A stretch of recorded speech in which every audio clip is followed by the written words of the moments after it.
Welcome back, YouTube. Today I have Sequoia and Tishana. These are my cousins. We're going to be doing girl talk today. Yes, honey, sip this tea, okay? So today's topic is motherhood and just, our experiences with motherhood. And our experiences with our mothers and motherhood. So we thought it would be a really good idea to bring this topic to the table because every day we have kids blooming and blossoming, like they say. Kids are our future. So let's get into it. So who would like to start? I'll start. Okay. My first question is, what would you do differently in raising your kids that your mothers didn't do? Okay, I'll go first. So for me, it's always been my goal to be more open with my son. I have an 11-year-old, he's soon to be 12. And just letting him know that I'm always there for him. He can talk to me whenever, and just building that open bond. But then also setting a specific standard, or letting him also know that basically he still has to respect me in a sense. Growing up, me and Sequoia have the same mother. Growing up, and not to bash my mom, so if she decides to watch this, please don't be mad at me. I'm not judging about your parenting or anything. But I personally never felt as if I could be 100% open with her, just because I just thought or assumed that she will always judge me for anything that I had to come forward about. And I think that's just out of a sense on her end, without her really realizing. It was probably just a disappointment. And when you're disappointed, sometimes you express that, and then the other person could take it in the sense of, they're doing this because they love me, or oh my gosh, like they're just always mad about everything.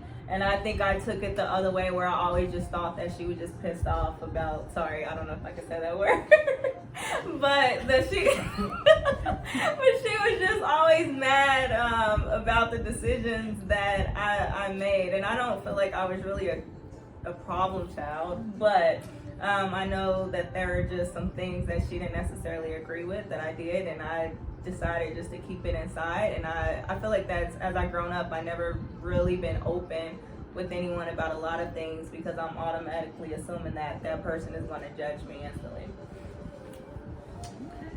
That was good. That was good.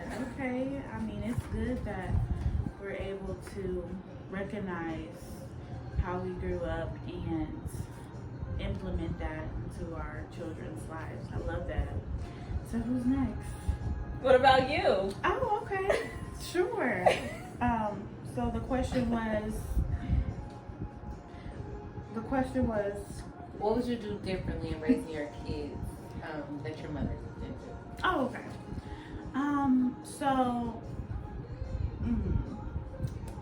With me just growing up with my mother and my sister, I feel that we were raised on more of a survival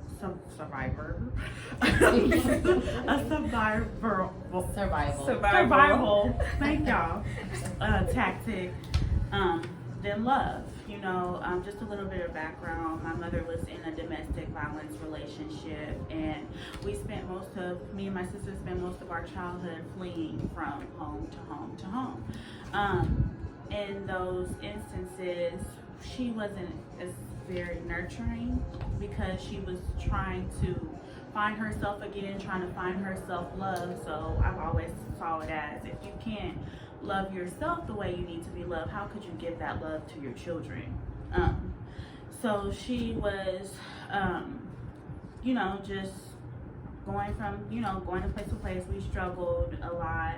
And she wasn't very nurturing. Growing up, I would see mothers having like this bestie relationship, or just loving relationship with their mothers, like just teenagers getting in the bed talking about and me and my mom we never had that nurturing relationship. Although we didn't have that, I knew that she loved me because she literally have given her shirt off the back for me and my sister. So I would say, you know, it is a struggle for me because even just reflecting on my mom's and her mother's relationship with my grandmother, she isn't very nurturing and compassionate to her. So for me, it's just learning to show affection to my children, learning to take the time out to tell them that they're beautiful, you know, give them affirmations, spend time with them, reassuring them that I love them, and showing them acts of love and acts of service, because I never had that. And Mom, if you are watching this, you did an amazing job. You really did. This is just, you know, I'm sure you know, but as parents, we want better for our children than we had, and that's just that. How about you, Sequoia? Well, you kind of said exactly what I was going to say. I was going to say just being more affectionate, like saying I love you all the time, hugging my kids and just letting them know, like you just said, they're beautiful. And even if it's just holidays, normally, let's say for birthdays or Valentine's Day, you go all out for your significant other, but I really feel like with your kids, that can really show them, even starting young as 4 or 5, showing them that they're worth more than just getting a specific level of love from a significant other. You should be able to get that from your parents as well. Yeah, I agree. That's awesome. I can go ahead and go. So, what is your view on generational curses? So, did you want to start? I guess I can. Or what do you think, Koya? What are my thoughts on generational curses? Yeah. I do believe that it's very real if you allow it to be. Certain things just happen that may have happened to your parents or grandparents just out of things that you see around you, or you know that you grew up on, and that's kind of the only thing that you know, so you're kind of stuck where you feel like, okay, this is my only option. But again, that's only if you allow it to happen to you. Yeah. So it just depends on the situation and what your mindset about it. Yeah. I mean, I agree, especially even in the sense of going back to the last question in regards to, like, I feel like we all feel that our parents wasn't necessarily affectionate towards us, because I know it's still hard for me to hug people or necessarily say I love you.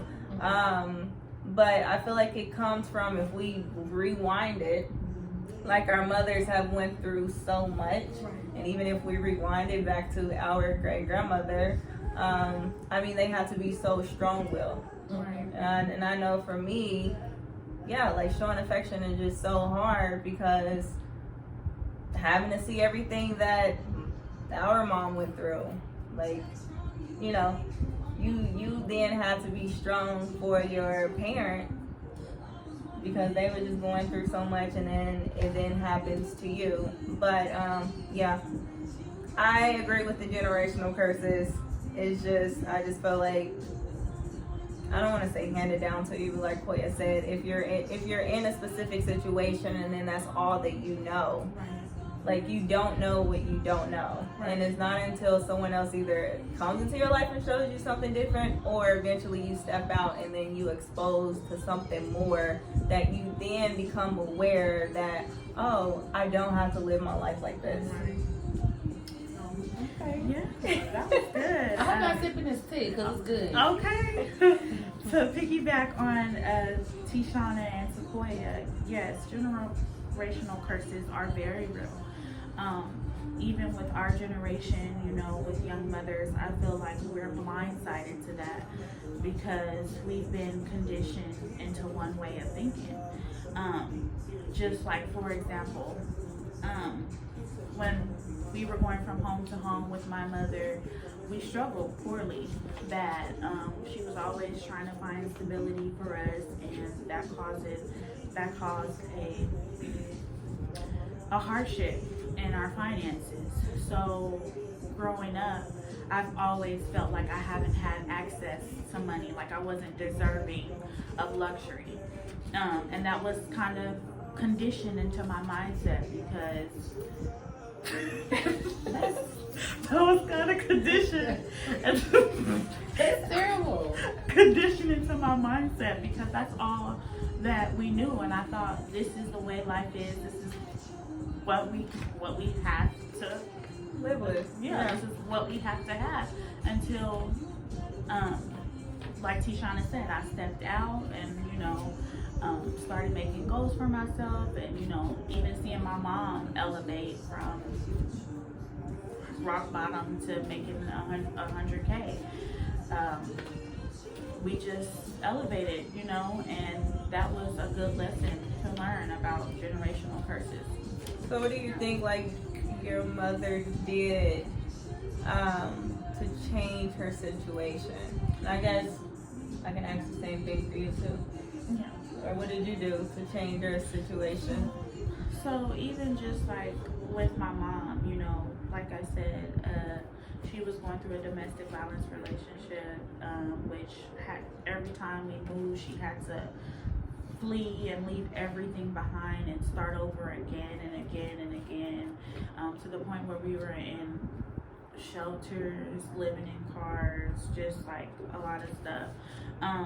But one thing I can say about my mom is, she never gave up on herself. She always knew what her calling was, and she went for that.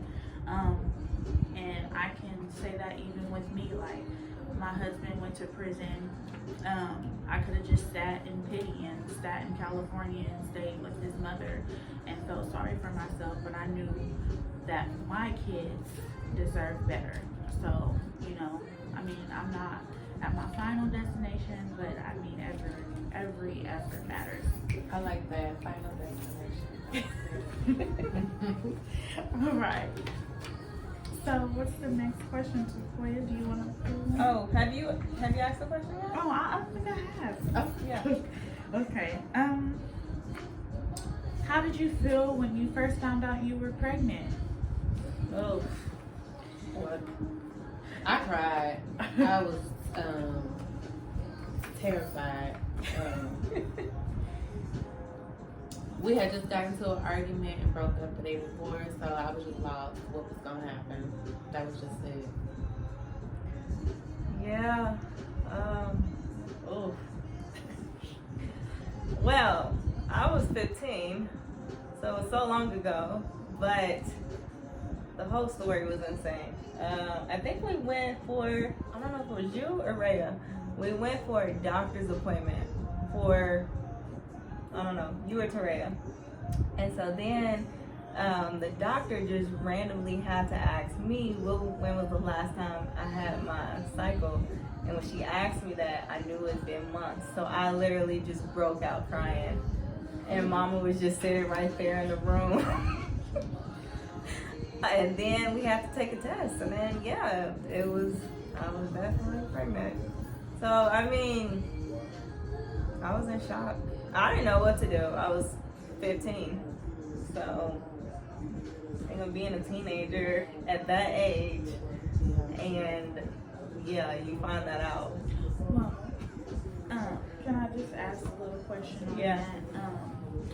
With you, and this isn't in the index cards, but with you being pregnant, and like you now, how would you say you felt then and like now that you feel now? Was there a significant change? Definitely. I had to mature quick. Having a kid at such a young age, but I definitely feel like my life could have been totally different. God knows where I could have been, but I feel like having a kid have forced me to make sure that I make better decisions, because I knew that I had somebody else to take care of. When it's just you can just do whatever you want. Like, you don't even have to think about the other person. So I definitely feel as if it saved me in a lot of ways, matured me in a lot of ways. Yeah. And made me think a lot more outside of the box than, think about it. You could have, I mean, me being 15 and having a kid, I could have not completed college. I could have. Not even high school. Right, high school, still in high school. Yeah, finished college, and then just going out and being in the corporate arena and where I've ended up now. Like, I would definitely say that I'm blessed. That's a blessing. Yeah, but I definitely took advantage of every situation, or just made sure that I didn't let that be an excuse. I mean, some people don't have the amount of help that I had, though. So I'm definitely, grateful for that I do have family there, and that I wasn't alone with the process of taking care of him. So that does play a major role in my situation. That was good. What about you, Marge? So, oh Lord. Yeah, because you twice. Right. 2 kids. Right. So you have 2 stories. I think I was 3 years into my relationship, and my relationship, we were going through a toxic phase. We were on the verge of breaking up. I was currently living at a homeless shelter, and that's a different story. And he was living with his mom, and I took a pregnancy test and I found out I was pregnant. My mind just went through like a whirlwind. Like, I was just like, okay, I'm pregnant, and this baby is coming whether I want it to come or not. So I might as well just get ready. And then with Brooklyn, I was 4 months pregnant, and I think I found out I was pregnant like in April or May of 2017 something. But it was a little bit before my husband had to turn himself into prison. And I mean, I was happy, but I was devastated because honestly, it just took me back to being a single mother and having someone in prison. Like, I struggled a lot with my father going to prison. So it really wasn't about my partner at that time, but it was about my childhood issues that just kind of like triggered it. And it was a really hard time for me.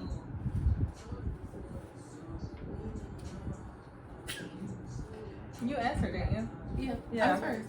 Okay. Okay. What are some of the changes you went through emotionally and physically while being pregnant? Koya, this would be great for you to start off because you're now pregnant. Mm-hmm. So your memories are fresh. Emotional and physical? Yeah. Well, definitely my feet with this physical. You guys can't see them, but they look as if they're about to explode. They look like cabbage patch feet. Emotional, I used to be a crier before I was pregnant, and I'm still emotional. Like, anything kind of hurts my feelings, but it's just like I really put stuff deep into thought. Like, you can say the simplest sentence to me, and I'm gonna think the worst of it and think, what are you really trying to say to me? But physically, how does it feel having the baby bump? I love my bump, and I embrace it. I still go out. I show my bump off. I don't care. And that's that. Pregnancy is really beautiful. So, how did I feel? Or yeah, how did you feel physically or emotionally while you were pregnant? So I had got preeclampsia twice. I got real sick. I lost a bunch of weight. So I never wanted to eat anything, and I stayed in the hospital. And then, a little bit after I had the baby with Riley, I went through this postpartum depression where I couldn't connect with her or bond with her. And I lived with my in-laws at the time, and just watching everyone else bond with them was just like hard. So when I was pregnant with Brooklyn, I did like listen to like read books and listen to like audios and stuff of just bonding babies. I would like pray, while I was pregnant so that I could make, enhance that relationship with us. So, I mean, the first pregnancy, it was hard. The second pregnancy, the bond was better. Yeah, so, yeah. For me, I mean, I'm definitely in a way different space than what I was back then. Me being pregnant, emotionally, I was a wreck. I would compare my days back then, I don't know. I would just say I was always depressed. I was always vibrationally, like, low. I don't feel as if my first, well, it's not that I had another pregnancy. That was my only one. But with that pregnancy, yeah, I was just really down and low in life. So I didn't enjoy my pregnancy. And then in regards to physically, I mean, I just had a bump. I was still small, so it didn't really affect me. It was just an emotional roller coaster that I was just going through, that I was pregnant. Because once again, just being, pregnant at such a young age, and then you have everybody else that's living their life, and then you're just at home pregnant. So, yeah. But hey, we made it out of that. That's all that matters. Okay, what were your fears about becoming a mother when you found out she was pregnant? Fears? Fears. So I can say like my most fear was probably just me being a statistic, me just being a young mother, not knowing what I'm doing, not really guiding them the way that they can be guided, since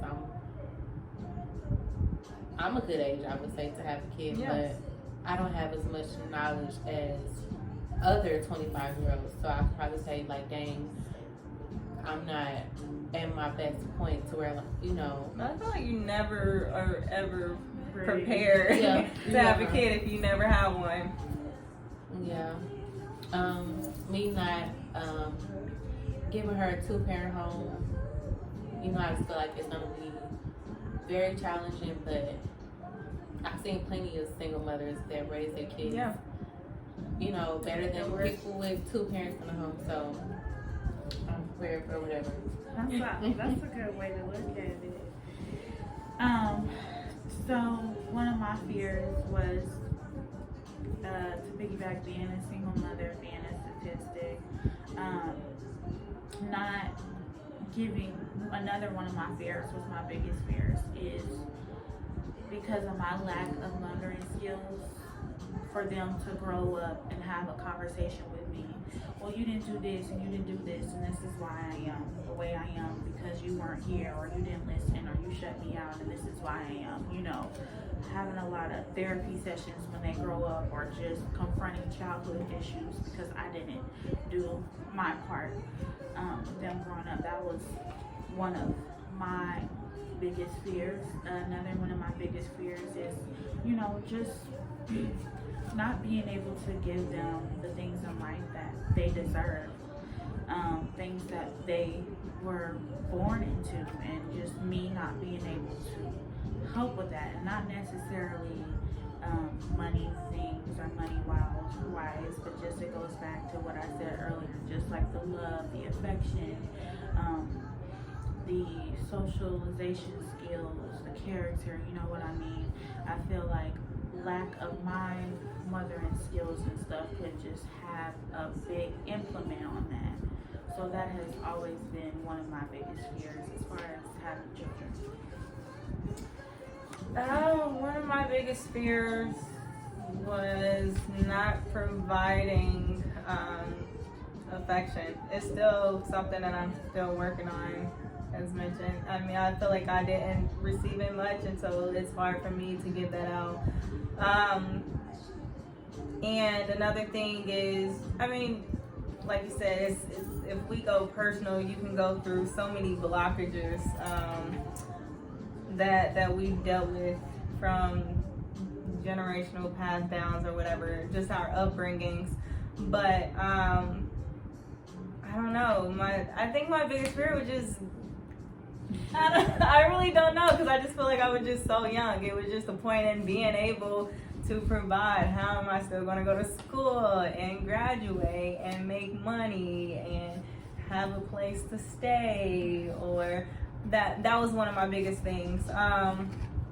Getting out of them, being sure that I can get out of the environment that I was in, that I felt so stuck or in like a specific sunken place, to make sure that my child doesn't then go through the same things that I went through as a kid. Like I said, nobody knows about this stuff because I didn't necessarily express it to anyone.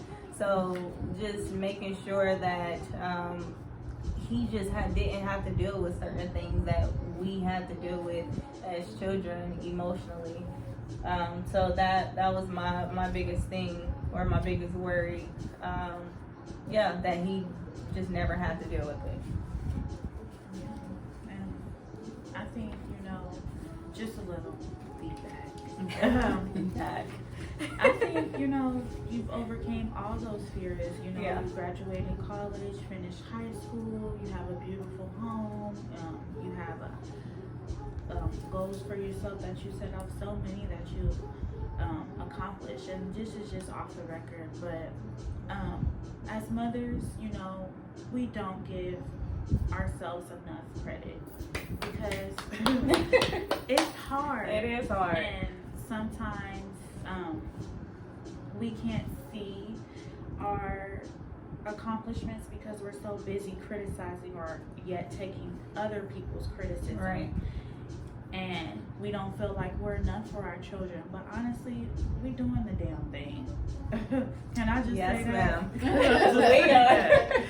I just say that? Because life still just moves on. Right. And that's the thing. Your kids are always going to be there, and nobody else is going to be there. And so you have to make sure that you got to do what you have to do to take care of your kids and make sure that your kids are good. Right. And I know that I used to get a lot of backlash on, like I said, going to school and working full time. It was, oh, well, you're not spending enough time with your child. But it's like, you don't understand what I'm trying to provide for my child. So it's a simple sacrifice that I have to make now, and then maybe you'll understand later. So, I mean, I just feel like with motherhood, do what you feel is right for you and your family. Make sure it's of pureness, just so that they don't have to struggle or go through anything, go through simple things that you had to go through. Because the goal is just to make each generation better. Right, and that's so true. And just to piggyback off of what Tishana said, another important thing I think in motherhood is just taking care of you first. Now, I know as a mother, this may sound selfish, but how can you raise up a child to be the best they can be without you being the example of the best you can be for them? I mean, and this goes that the baby is crying nonstop. It don't make no sense for y'all to both just be crying and stressed out. Put that baby down, take a couple deep breaths, get your life together, breathe, inhale and exhale, and walk back in and get that baby. You know what I'm saying? Take some time out to do you. Go get your toes done. Go get your nails done. Don't feel guilty for doing what you got to do, as long as your kids is taken care of in the right sense. Take care of you and be the best you can be, because self-love is the best love. Once you love yourself, then you'll have overflowing love to give to your child. I like that. So I guess that's one tip before we get off. What's one tip that we can give to any mothers to be, or just mothers in general. Do you have any tips for the mothers to be? So I guess for the mothers to be for you, just mothers, I guess for me, and then a mother of multiple children. Go ahead. Oh, me first? Okay. So with the multiple children thing, I've always wanted a big family, but when you decide to have multiple kids, I would say that it would be wise to think about finances when you have multiple kids, because as mother, you want to invest in your children, doing the best schools, putting them in socialization things like extracurricular activities, karate, swimming, ballerina, and they're gonna want things that cost money. So if you're just having multiple kids, it's gonna be hard for you to invest time in each child and finances. That's what I would say about the multiple kids thing. Just be wise about it, because when you have the multiple kids, you got to think about, okay, am I going to be able to afford this for each and every one of my kids, or are they going to come to me, oh, she gets more and she gets more, we don't have this. Just think about that. For me, I would say, I mean, you had kind of touched bases on it in regards to the self-care, but I would definitely say make sure that you take time to do something that you love. As you mentioned, you still have to take care of yourself as a mother, as a wife, as a girlfriend, as whatever. I just feel like you should never have to lose yourself, lose who you are. Basically, just make sure that you're also enjoying life or enjoying yourself, so that you're able to enjoy your babies. And it's not as if they are a chore, because as we mentioned, motherhood, it's hard, or it can be hard, but you can make it a lot less stressful. And I feel like that's when you decide to find peace within inside of yourself, that then you can have peace when those frustrating times do arise. Okay. What about you, Koya? Mothers to be. Your one tip for the mothers to be. I would have to say, don't let your emotions get the best of you. It was a lot of times where I feel like, you know what, I'm tired of going through this emotionally. I'm about to just get this abortion. If that's what you choose to do, by all means, do what's best for you. But I know if I would have got the abortion, because I honestly started to, I set my appointment up and everything, and I know if I would have did it, I would have probably hated myself for a long, long time. But for the most part of my pregnancy, more than 50%, I was depressed. I was just over it. I didn't. Yeah. You just wasn't in the best space. And so, and now I'm much better, and that's good. And she's almost due. The baby would be here anytime now. So. And I think that's we're excited.